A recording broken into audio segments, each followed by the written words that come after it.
Wow, that gave me some chills. Welcome, everyone. Thank you for joining me to have lunch together and to learn a bit about the evolution of the JDK tools since JDK 17. I'm going to cover the major changes that occurred on the JDK tools since Java 17. Now, there are a few ones that I didn't capture because then we'd have spent more than 45 minutes here. Hope you have a nice lunch while I talk. At some point, maybe I'll ask you to shout something at me or to raise your hand to make it a little bit more engaging. But I hope you learned something from this session. And without further ado, let me introduce myself. So I'm currently working for Oracle as a developer advocate in the Java team. I enjoy working with tools, working with the people that make the great tools that are available in the OpenJDK and in the Oracle JDK distribution, and other tools that are not shipped with the JDK. And today, I want to summarize what happened with those since 17 with you. Now, if you want to talk to me and talk more about those tools, and there's not enough time in these 45 minutes, well, there's going to be another speaker after me, and I don't want to cut from his time as well. You can always engage with me on social media. I'm on Twitter, I'm on Mastodon. You can reach out in DMs, you can reach out publicly, and we can take the conversation to DMs and talk more about JDK tools. Now, as I already stated the goal of this session, I will not further go into details, but I wanted to show you the beautiful butterfly that is there and is my own piece of art that I worked during the summer, not all the summer, but it's something that I tried to do a little bit more kawaii and drawing besides coding. And I hope that it's going to give you a pleasant feeling also after this talk, after learning what's going on with JDK tools. So, well, let's go into some conversations. So what happened with the source and class file tools since JDK 17?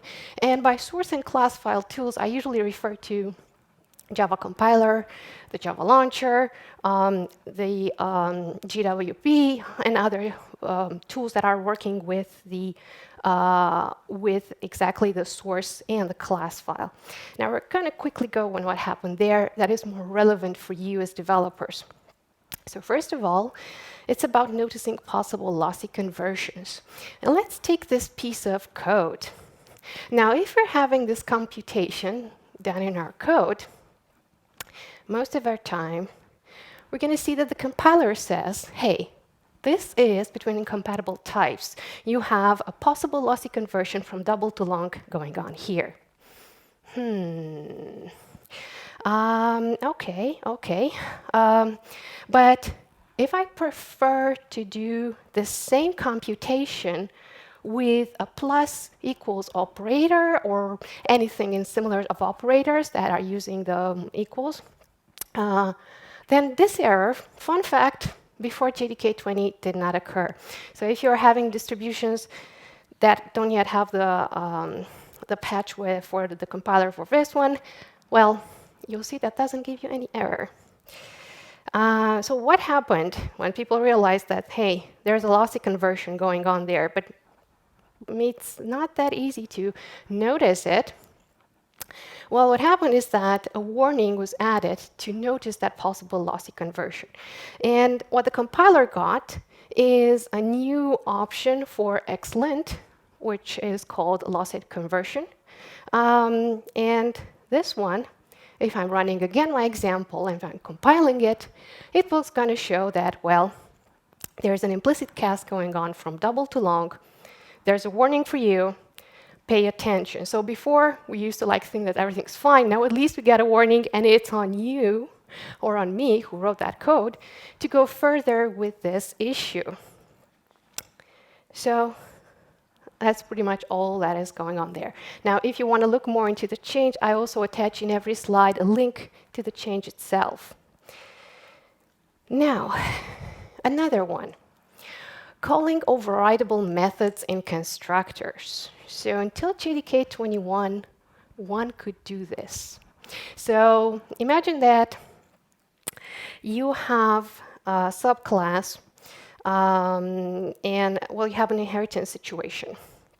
And in that inheritance situation, you're going to call the hash code or any other overridable method that you have in your parent, in your child. Now, that's pretty much a dangerous one, because overriding a method that is used in the constructor allows that subclass to unintentionally introduce a bug during the subclass initialization. So you should always think what if that method depends on state that has not yet been created because we are still in the super constructor. So because this is not a good pattern, but it was allowed by the JVM and by the compiler, until JDK 21, nothing wrong was going on. But starting JDK 21, you get a warning about the possible vis escapes. So what this means is that, long story short, the vis escape warning is to warn you when a subclass may be able to override a method that is also called in the superclass constructor. So how do we deal with these kind of situations? Well, in the constructor, as a good practice, I can advise you to use methods that cannot be overridden, like static methods, like final methods, or like in the case of private methods as well. Or if you want to make sure that you never get into the situation, well, make all your classes final, don't allow any inheritance, and so on. And, well, don't try to speculate. If you had this before 21, it will not happen further. And, well, to make sure that you're not doing this, there's a nice compiler option that has been added to Xlint that can warn you to that. It's called vis escape. If you have all enabled, it will still tell you that this is a problem. Now, most of the time, you're going to see that warning in your IDE, because your IDE is there to help you in writing better code, but the IDE knows it from the Java compiler itself, so it doesn't know it from above. But if we're going to look again at how Java programs are written, well, compiling and launching a Java program means most of the time we go to IDE, we write some code in a Java file. Then we compile that code with the IDE itself, or with javac. If we want to go more traditional, we get to a bytecode in a class file, and then we can launch our applications with Java and have a program running. That easy. However, this ceremony is becoming a little bit too much, and, well, since JDK 11, we have the option of launching the Java applications with the Java launcher itself, so without going through the ceremony of javac, but with some limitations. And, well, the limitation comes when we have programs supplied as multiple files, or when we are depending on libraries also. So when we have this thing, well, the Java launcher doesn't work that out of the box. We still need to add a lot to our class path. We need to make it aware that, hey, you need to compile some other things before I use my own program. So in order to do that, well, Java 22 introduced the ability to run multiple files of Java, programs supplied as multiple files in Java, using the single command of the Java launcher. So Java hello world.java now produces hello world even if it's supplied as many, many files. So this is a step towards enhanced usability when it comes to working with the launcher itself. You can find more information in the JEP 458, and also some limitations on this one too. Now let's go a little bit further from the code execution and bridge it with clear API documentation. Now, after Java 17, there were a few changes that occurred on the JavaDoc tool and the way that we document our code to help us make a better API documentation. So the goals for an API documentation, and that's in general from my point of view, is to help you with the product maintenance. So what you're working on, it should be guiding you on what you're working on. Then, if you have technical users for your library, for your API, they need to understand how it works, how they should use it. So the technical users can understand that thanks to your well-written API documentation.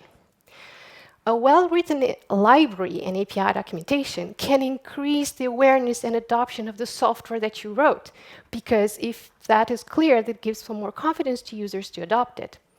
Then third-party developers also can start quickly and by trying out API examples. So usually when you're making an API or a library, you want to provide examples as well in that documentation on how you can further use the given library and API. Been there, done that for a SOAP API in the beginning of my career, hence why the example that will follow. And worked a lot on documentation. So words come easy. It's easy to write words. The thing is with examples, they require extra care.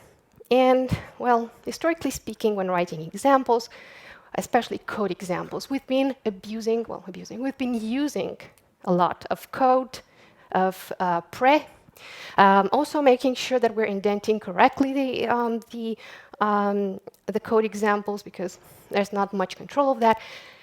There's no code highlighting with pre and code, unfortunately. So it comes with some shortcomings, and hopefully the tool that you're using, furthermore with javadoc, is going to do something nice with your documentation for your end users. And let's get to my first love, SOAP. Not that much love with SOAP anymore, but something that I would have written more than 10 years ago is documentation for classes and methods written in SOAP. So this is an example of that for the class user. And usually when I gave an example, I said pre and at code. There's a lot of XML going on there. Hopefully I wrote it correctly. And yeah, it doesn't have any issues. So yeah, it comes with this very, very, very nice way of highlighting that, but that's just in the slide. You don't see it in real life. So if I'm to run javadoc on this, it will probably raw output something like this. And as an end user, you're going through, let's say, my API, and you're like, yeah, it looks kind of white in terms of background. There's a lot of XML that I need to pay attention to. I'm just going to copy paste it from here, and hopefully it will work out for me. There's no problem, and I shouldn't pay attention to anything. But for me, as an API developer, it would be tougher to, let's say, test if this is correct. And I have no way to highlight what is important for the end user to look into this piece of XML. So starting with JDK 18, JAV 413 introduced the add snippet tag, which javadoc is aware of. And javadoc, the tool itself that generates documentation, is aware of working with snippets. And snippets are not only for a better presentation of code, it's also for a better control over that code, meaning a way to highlight, a way to link, and a way to replace code using tags, specific tags, and regions. So if I'm to rewrite the code that I had before, now I can say, hey, you know, I've written this in XML. So I can say a snippet using the language of XML. So my snippet is now aware that it's going to evolve in the XML context. It's not just some code there. Hopefully, it's good code. Then I'm using the concept of region. So I delimited that there's a region called type. But for my end users, it's important to look at elements. So that's why I want to highlight that there are regions and elements.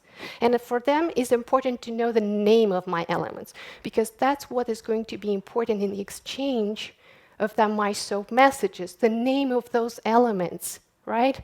So I can do that with a regular expression, I know, we love them, with a regular expression on each name and highlight that with bold. How cool is that? And once I'm done with my region, I can just close the region using the AND tag. So I can delimit all these nice things and make my documentation more readable. So let's regenerate the page. OK. Now the page looks something like this. I would say it's better. Look at it. I mean, I can see there the code. I can see that my users have to pay attention to the name. And I can draw attention to what's important to them. Also, I think that part is becoming now copyable. I think it was copyable before as well, but I didn't see the copy thing, except in the last one. But I said, hey, I want to be able to check that that code is OK, right? So I trust the XML language validation. But maybe I have tests, for my application, and I can reuse this. Throughout time, I've reused XML, JSON, and external files for my tests, for my integration tests. And this way, I can make sure that wherever I'm developing in my API, it keeps up the pace with what I have in my documentation, so my documentation doesn't stand behind. And because it was a lot of XML, let's face it, we can externalize that snippet to a file, say the language, and then externalize it to a file. And our documentation now becomes even more simpler. Now, this means that when, of course, Javadoc is being ran, you get the proper code documentation, like over the method. The important aspect is that now that it's externalized to a file, that one can be validated and tested by your own toolchain, and thus you're always ensuring that it's running against the latest version of your API. So that's one important change that comes with Javadoc. And as you see above there, the command to run Javadoc for snippets is to use the snippet path where that snippets are being called, and everything is going to just work out in the proper documentation. Now, another change that was important to Javadoc and came in 23, which is so recent, is having Markdown in documentation comments. Now, we've been writing HTML elements and Javadoc tags for a long, long time, and we got used to that. However, we've been writing README files. We've been describing different things using Markdown, because Markdown is easier, is much easier experience to what you see is what you get in terms of documentation. You writing the documentation, it's easier to express yourself in Markdown. So it's more concise. And that's why the JDK thought that's why we should have it as well. Now, the goal of Markdown and documentation comments is not to replace existing Javadoc comments, is to complement them. So to use Markdown when you feel the need, but also to preserve what you already have. So it's not the goal to rewrite everything and for you to rewrite everything using Markdown. Just use them diligently. And of course, this comes with a new form of documentation comment, the // so that you can signal to Javadoc that, well, this is a new kind of comment containing Markdown. And it's a trade-off that has been taken so that a new construct that you don't need to learn a new syntax and other stuff in terms of Markdown.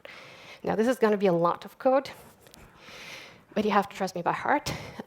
So this is an excerpt coming from the HTTP server HTTP handlers class command, and I transformed that in Markdown variant.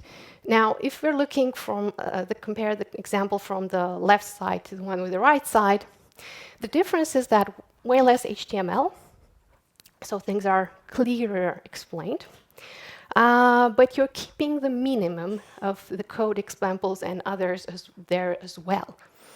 And the fun thing with Markdown is that you can also add highlighting in Markdown, right? We have prism.js that can help us with highlighting things in Markdown, and that one can be added to the Javadocs themselves as well. How to do that? I'll show you next. So, since JDK 18, you can make your own interactive documentation. So this means you can add one script or multiple script files that are written in JavaScript to your documentation. Now, interact.js just gives an alert. It's not very smart. But you can add that script to every file on your documentation. Now, it's not going to be added as a script tag in the generated HTML files for those places where you just redirect in documentation. But since I touched on Javadoc and the comments with Markdown, you can add Prism for syntax highlighting using that one. Now, for Prism, you need prism.js with ---- add script. And you also need a style sheet. The style sheet is a little bit older in terms of option for Javadoc. And you have the CSS, and you have a nice code highlighting situation within your Javadoc. So you now have more options, like you can have the code in snippets, or you can have the documentation or highlighted with more highlighted short examples over there in Markdown. Your choice. Well, so let me move to more meaty examples regarding development and deployment tools. So what changed to these tools? Now in this category, I'm going to start with JShell. You probably know and have used JShell. Can you please raise your hand if you have used JShell so far? Yes, we have like a 60-70% of the room using JShell. Now we know that JShell is great when we want to try snippets of code really easily. It comes with a JDK, so why not just start a session there and use it? So you can experiment with things there. It's very nice. Now, one thing that changed in JShell is the fact that it can highlight deprecated elements. So if you're using deprecated elements, like in this case, when you're trying to initialize a number or a Boolean with constructors that are been deprecated and marked for removal, you're going to get a warning. Nice there in JShell. But I think that the more important change to JShell is the JDK tools access in JShell. Now, historically speaking, JShell can import scripts with any valid code snippets. So you can make your own scripts, usually with the .gsh extension, and you can load them in JShell. Some scripts are predefined, and that's the default one that has the default imports, that has the default entries. Java AC that imports all AC packages. Printing that defines print, print line, printf as JShell methods. So these methods are given by JShell API. And the last one is concerning tooling and was added in 21 that defines how you can access JDK tools from a JShell session. So the tooling script is just providing you direct access to the JDK's command line tools for that. So how do you load the tools? To load the tools, well, I have a few options. I have JShell tooling, or if you are already in a session of JShell, you can always get the scripts by using the command /open and the script name, like tooling, default, printing, and others. So always use that. If you want to check which tools are available, well, you can always use the tools invocation, so that will tell you which tools are available in that JShell distribution.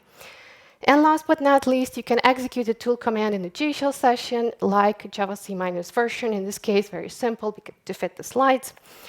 And it's going to print javac 23. Now, I'm going to share the slides at the end of the session, and there's a link to a tutorial with a way more advanced JShell usage, that uses JavaFX and the tools in a little bit more advanced way.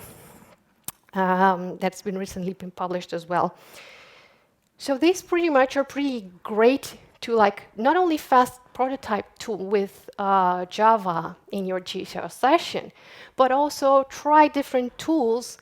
And once you're happy with all this, you can always export those commands from JShell, because the JShell session is being saved, and so you can save that session as a GSH script for later and check it for later too, and maybe use the commands to the tools in some tool chain. So there are ways to export also the work that you have done there, give it maybe to your colleagues to have it for later. So this is pretty useful in terms of trying things. Now, here's a question for you.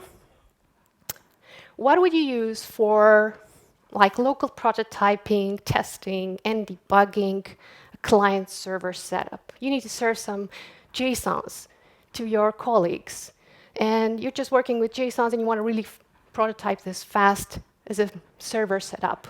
And then when they set up the server, they just go to URL in the browser and get the JSON from that. How would you do that? Just shout an answer. What? Mac server? Mock server, mock server, mock server. Thank you. Wire mock, okay. Other Quarkus. Yeah, more advanced. We need a framework for that. More? Okay.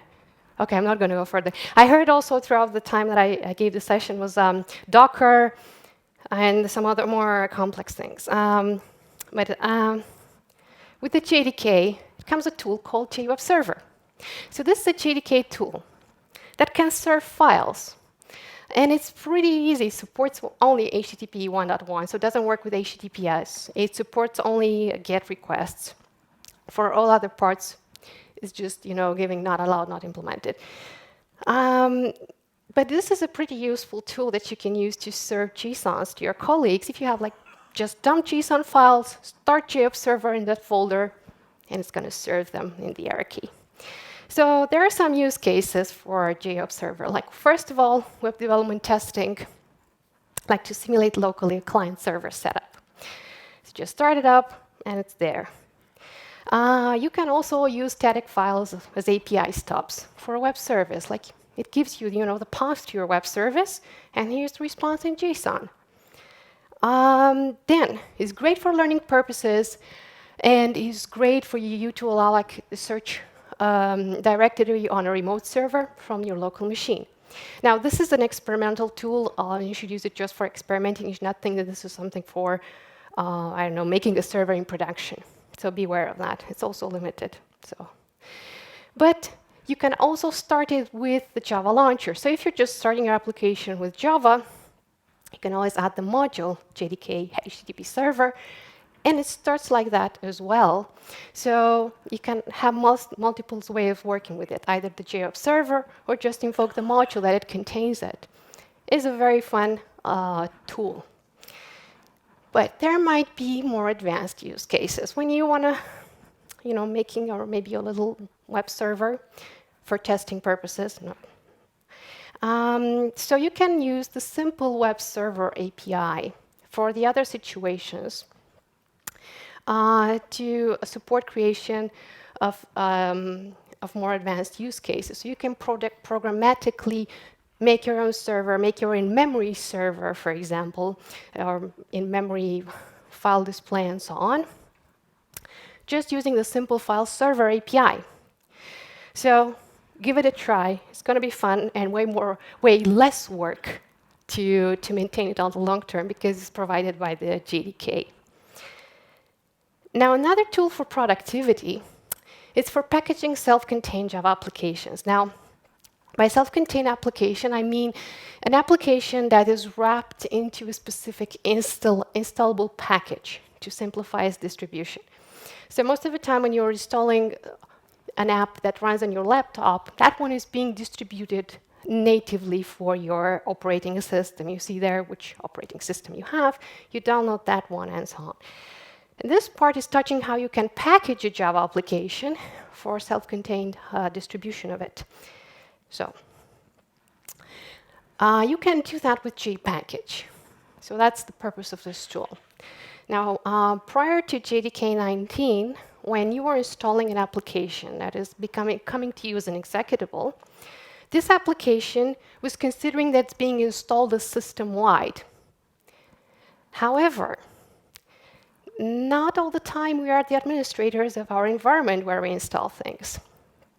So, because that was posing some trouble, a solution needs to be founded. So let's take a closer look to running JPackage. So if I'm going to run over a modular application, JPackage, in this case, JDemo app jar, and produce the type app image at the end, then I'm going to get this following hierarchy of files and folders. So because I have a Mac OS, my launcher is in Mac OS JDemo app. So I can launch my application JDemo app on Mac, thanks to that. And of course, it has a configuration info that's made by JPackage in the app. and a jar file that was copied from the input directories. It didn't do anything more there. And of course, it has also a runtime image that it needs to run the application. So looking at this before 19 was considered a system-wide installation. And what happened is that after 19, the application launcher has become smarter. So what it does, it first thinks, hey, maybe a specific user installs me, and I should look for the preferences of this specific user in his operating system specification. So it looks on different operating systems for the settings that it has, and is going to search for a .cfg file that is located there. So the configuration file to launch the app can be placed there and be contained from there. Now, if you don't do that, JPackage is going to think that, yeah, I need to use the installation directory.cfg file because it's not there in the user specific, so it must be in the installation. And if the installation directory doesn't have the CFG file, then it's going to go to application image directory, and it's going to look at the application launcher to execute that one. So this is pretty much how things are going on with JPackage after 19.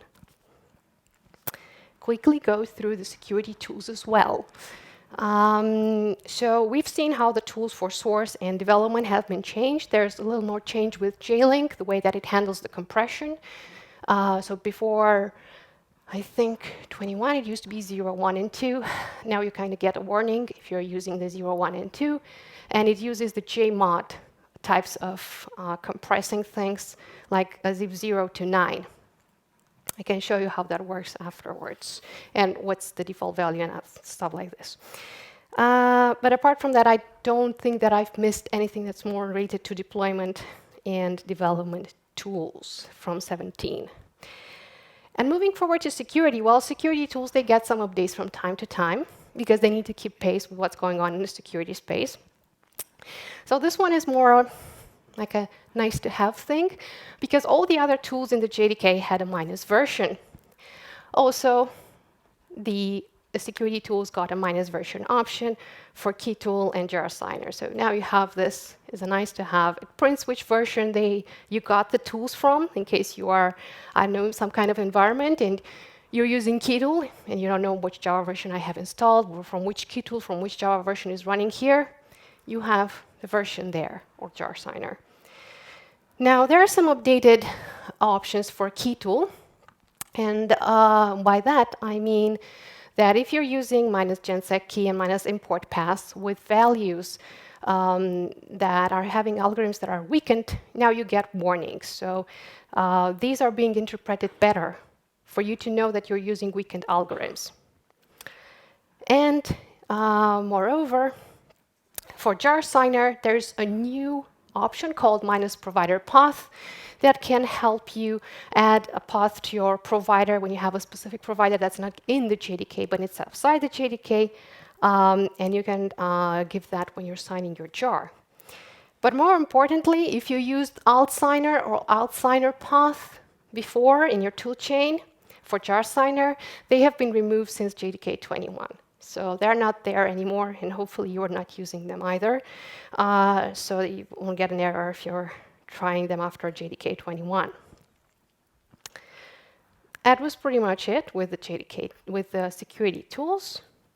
Last part, what changed with profile and runtime management tools? Well, before looking at the tools, let's look what technologies we have there. So first of all, we have JDK Flight Recorder shipped with the JDK, shipped with 2 profiles in each JDK release by default. That's helpful with collecting diagnostics and profiling data for your application. Then we have GFR Event Streaming API, that help us to consume continuously the GFR data on disk.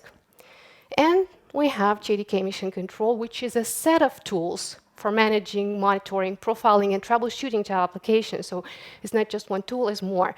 Now, JDK Mission Control, since it's a collection of tools, is shipped outside of the JDK, and each vendor, can customize it even more per their love for the tool itself. So let's start with the tools and go with GFR. An important command that not many people know, it's from 19, GFR scrub.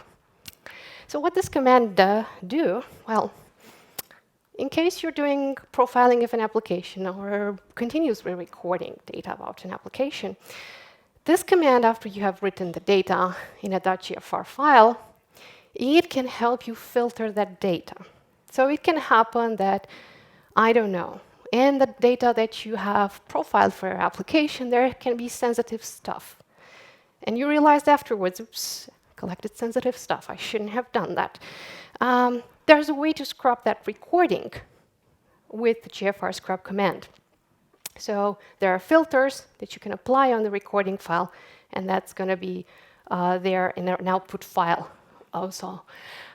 So GFR scrub, you can supply which events you want to include when you're scrubbing. So make sure to include only these events when you're scrubbing.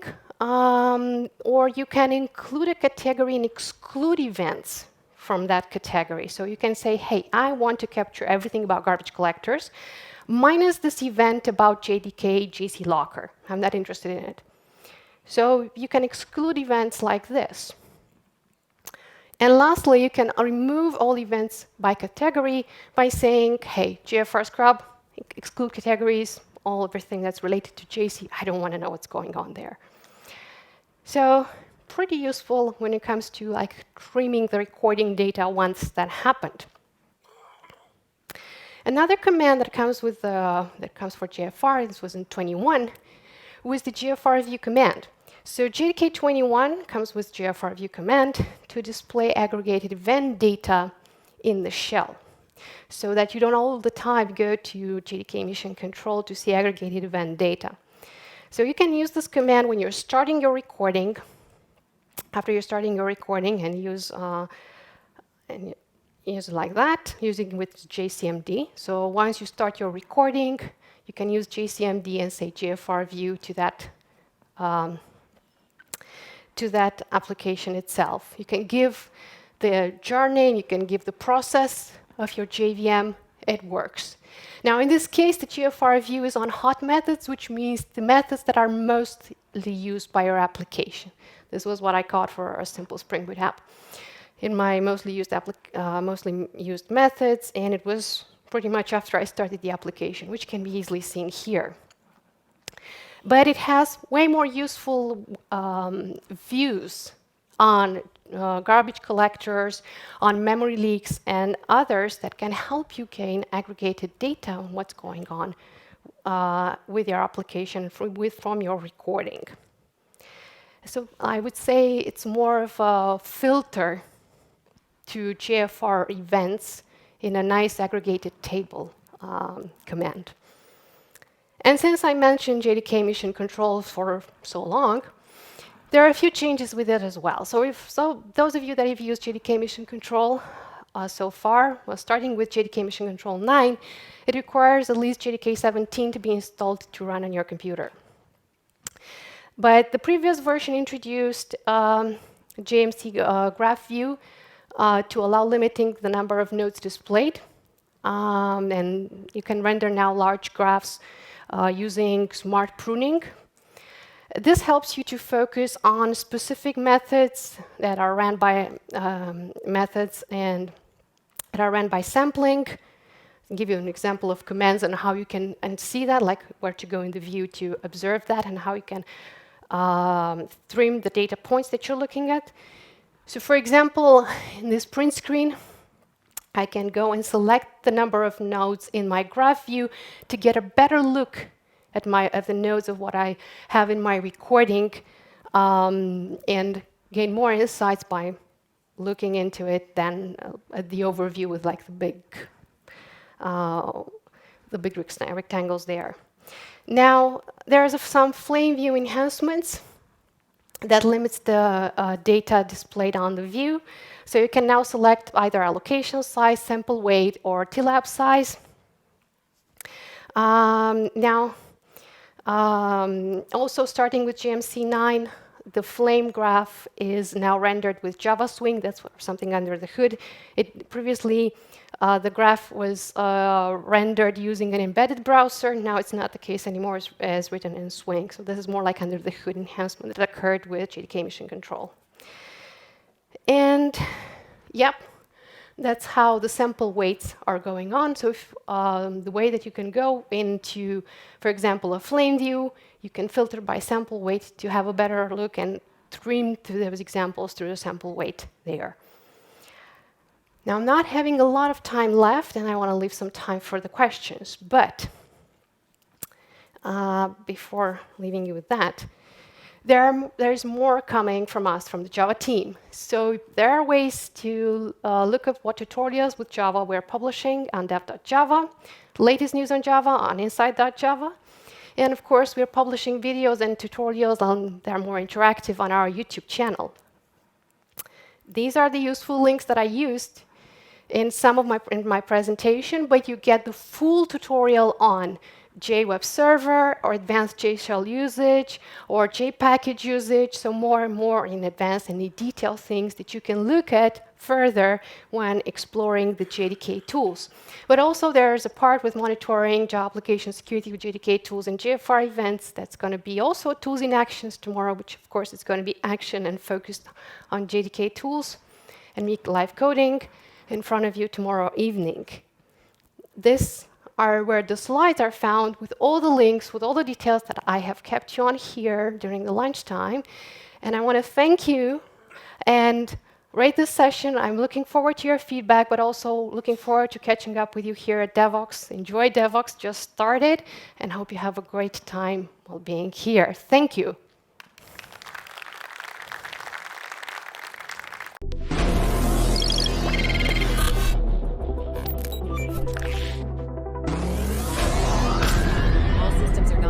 Initialize Genesis sequence.